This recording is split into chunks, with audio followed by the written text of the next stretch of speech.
बहुत समय पहले की बात है।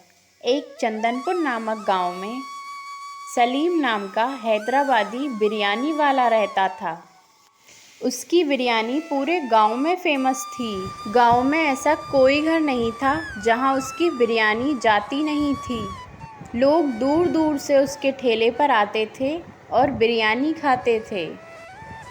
पर एक दिन आज का मौसम बहुत सुहाना है शीला। मैं सोच रहा हूँ कि आज कुछ बाज़ार से खाने को लाऊं, पर क्या लाऊं ये मुझे समझ में नहीं आ रहा है। तुम्हें अगर कुछ खाना है तो बताओ, क्योंकि अगर मैं सोचने बैठ जाऊँगा तो फिर सुबह हो जाएगी। इससे बेहतर है कि तुम ही कुछ मुझे बता दो। अरे उसमें बताने की क्या बात है। तुमको पता होना चाहिए कि जब भी तुम बाज़ार जाते हो मैं तुमसे क्या मंगवाती हूँ। रोज़ रोज़ बताना पड़ेगा मुझे। चाहिए तो चाहिए उस हैदराबादी बिरयानी वाले की बिरयानी ही। आहा, उसका नाम सुनकर मुंह में पानी आ जाता है। अब देर मत करो, जल्दी लेकर आओ। अरे शीला, तुम्हारा पेट कभी भरेगा भी या नहीं? क्योंकि जब देखो तब तुम्हें बस एक ही चीज़ चाहिए होती है, हैदराबादी बिरयानी। तुम्हें पता नहीं कौन सा नशा चढ़ गया है। मैं भी उस बिरयानी को खाता हूँ, रोज़ रोज़ नहीं, लेकिन तुमको चाहिए तो रोज़ रोज़। जिद तो ऐसे करती है जैसे छोटी बच्ची हो। ठीक है, लाता हूँ। इतना बोलकर मदन घर से बाहर निकल जाता है। वह आधे रास्ते में पहुंचा ही होता है कि तभी उसे सलीम दिखाई देता है। सलीम को देखकर मदन उसके पास जाता है। अरे सलीम भाई, आज दुकान नहीं लगाई क्या? जो ऐसे घूम रहे हो, पहले तो तुम कभी नहीं घूमते थे ऐसे। बोलो, बात क्या हुई है? घर में सब कुछ ठीक तो है?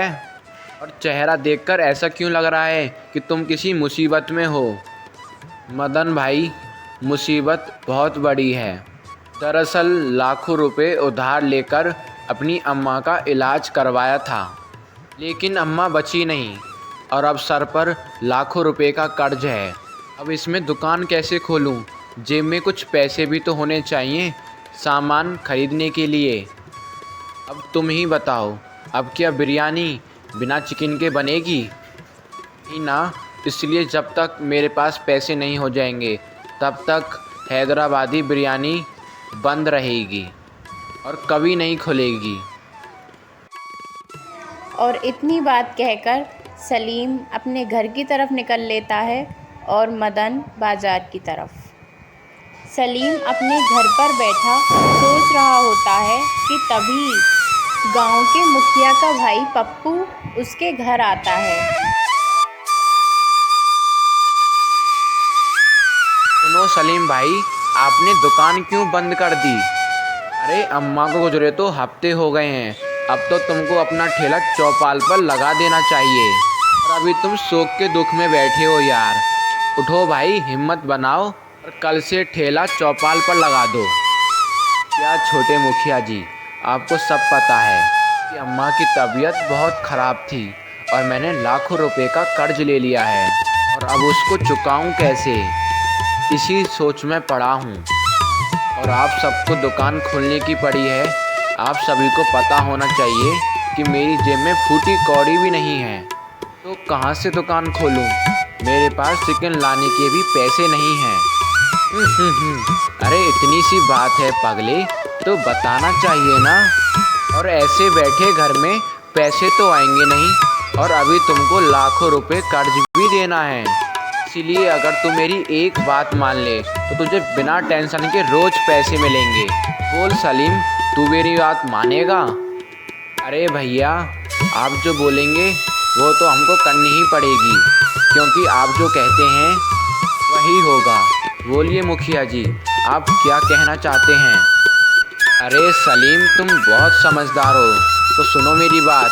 कल से दुकान खोलो और उसमें जितना भी पैसा लगेगा तुमको मैं दूंगा, और तुम्हें रोज़ की मजदूरी मिलेगी। लेकिन उसमें जितना भी मुनाफा होगा वो सारा का सारा मेरा होगा। छोटे मुखिया जी, अगर आपने बोल दिया है तो मुझे करना ही होगा। ठीक है, आप जैसा बोलेंगे अब वैसा ही करूँगा मैं। अब आप अपने घर जाइए और कल से मैं अपना ठेला चौपाल पर लगा दूँगा।